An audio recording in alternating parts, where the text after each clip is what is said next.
Bonjour à tous, ça fait un petit bout de temps que j'ai pas fait de vidéo et j'ai été bien content de notre rencontre mercredi place Docteur Martin et puis donc à la demande générale je vais refaire une petite vidéo et puis voilà comme Isabelle le souhaitait, vous avez eu le générique, tout va bien. On est dans le bon format et on va corriger le Td++ sur l'oxyde de zirconium qu'on appelle aussi la zircone. Alors il s'agit d'un cristal ionique avec les cations Zr4+, et les anions O2-. Les cations donc distribués au nœud d'un réseau CFC. Donc là nous avons la structure CFC avec donc les Zr4+ au niveau de chaque sommet du cube et au centre de chacune des faces. Et donc on nous demande de représenter la maille conventionnelle CFC et donc le nombre de cations par maille. Bon, 8 fois 1/8, hein, chaque sommet est partagé par 8 mailles, plus donc 6 centres de face partagés par 2 mailles, ce qui fait donc 4 cations, hein, 4 Zr4+ par maille. Et ensuite on nous demande la compacité d'une telle structure dans le cas d'une maille métallique. Bon ça je vous renvoie au cours, aux exos hein, qui ont déjà été faits, hein. Il n'y a pas de problème hein, dans le cas d'une maille métallique, hein, on tombe sur la compacité maximale. Donc ensuite les sites tétraédriques, on découpe le grand cube en 8 petits cubes, et donc là j'ai le petit cube hein, qui est en bas à gauche devant, hein, et donc le centre de chacun de ces petits cubes correspond donc à un site tétraédrique, et donc en propre il y en a 8 par maille. Alors ensuite on veut le rayon maximal R-, donc de la particule sphérique qui peut s'insérer dans ces sites tétraédriques sans induire de déformation en fonction du paramètre de la maille, donc l'arête du cube petit a, et de R+. R+, donc le R+ représentant donc le rayon ionique des cations. Donc en fait le contact va se faire suivant donc la demi-diagonale du petit cube. Donc on va avoir R+, donc le blanc, plus donc R-, le site tétraédrique. Donc contact sur cette distance. Donc cette distance, donc la demi-diagonale du cube de côté A sur 2, et donc c'est la moitié, donc A racine de 3 sur 4, et donc R- A racine de 3 sur 4 moins R+.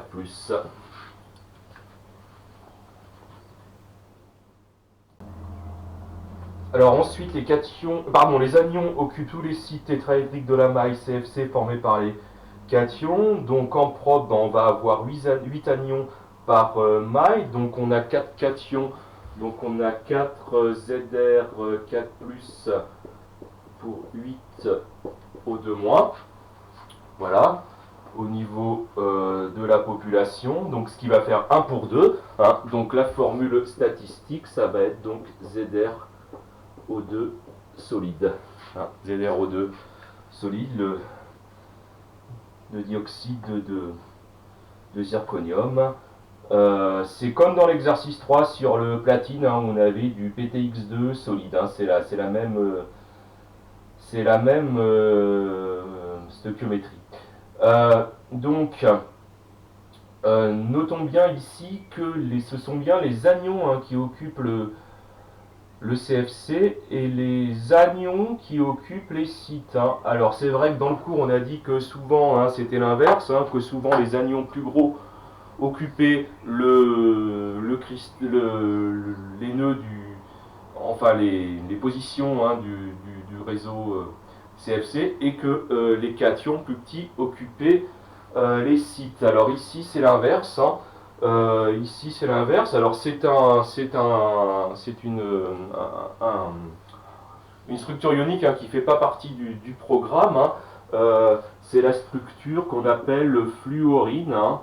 Voilà. On aurait pu donc étudier CaF2, donc avec les Ca2+, cette fois-ci, hein, qui occuperaient les positions des ZR4+, et les F- qui occuperaient les positions des O2-. Après, on voit qu'on a bien neutralité. Hein. 4 x 4, 8 x 2. Et là, donc Ca2+, et 2F-. Voilà, donc ça s'appelle la structure fluorine. Sachez qu'il existe aussi la structure antifluorine.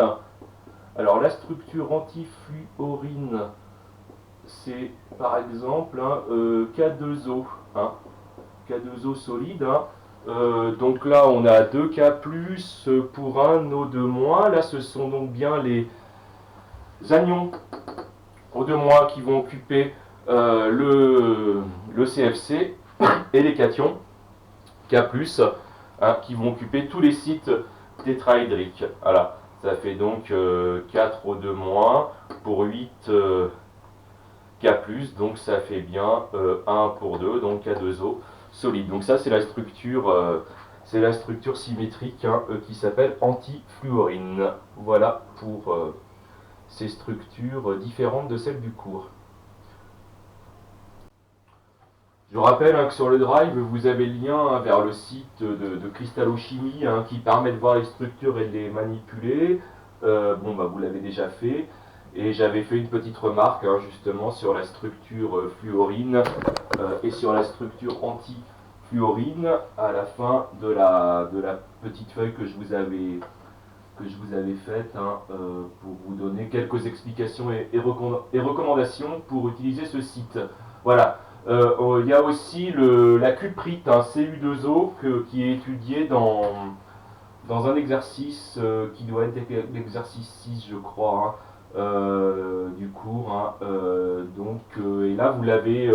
Alors là, c'est basé à partir d'une structure cubique centrée. Et vous l'avez donc aussi vous l'avez sur le site, celle-là, cette structure Cu2O.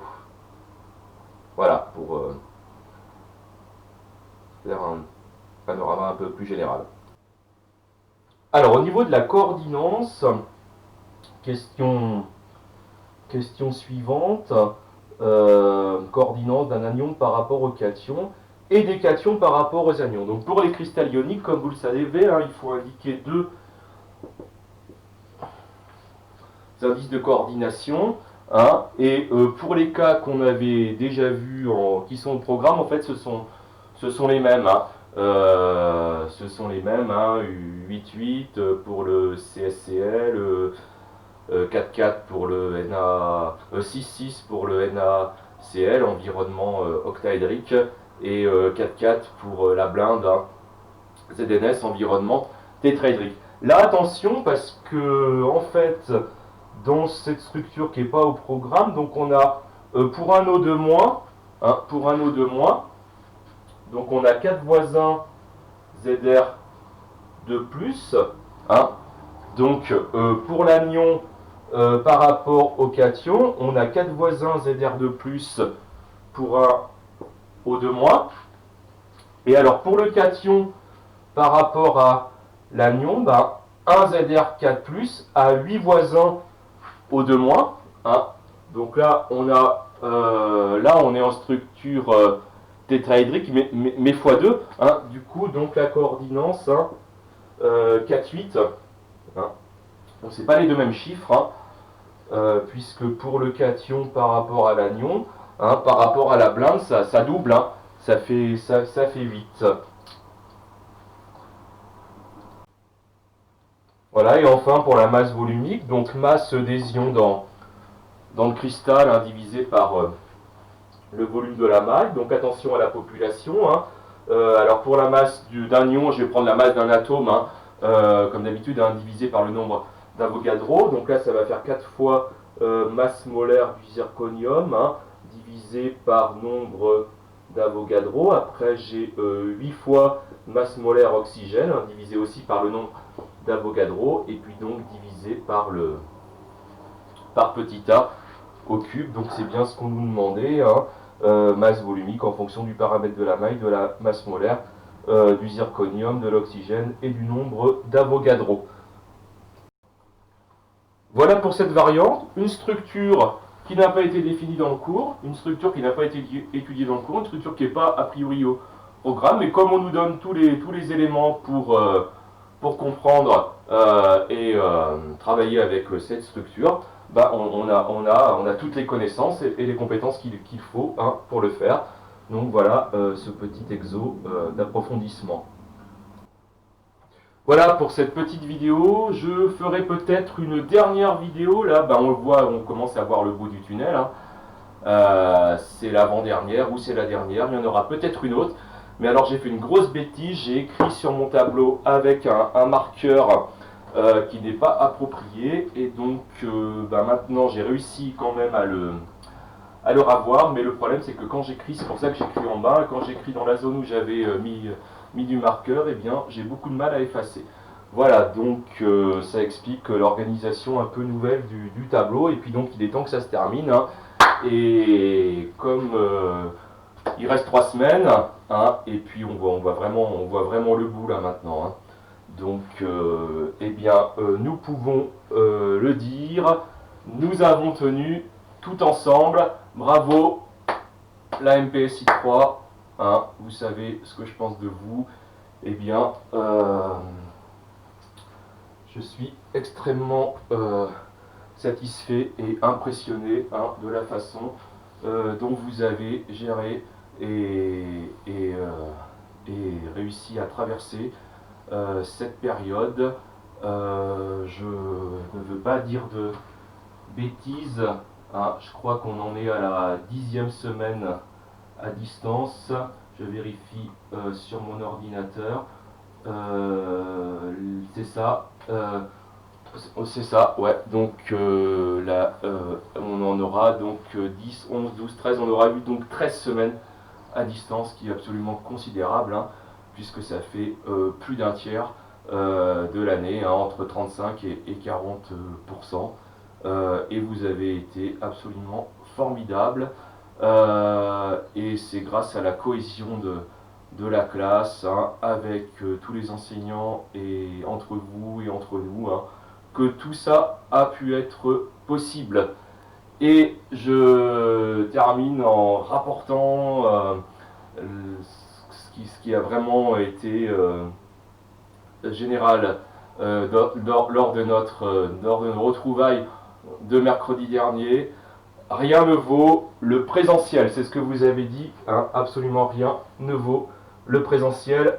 À bientôt les petits.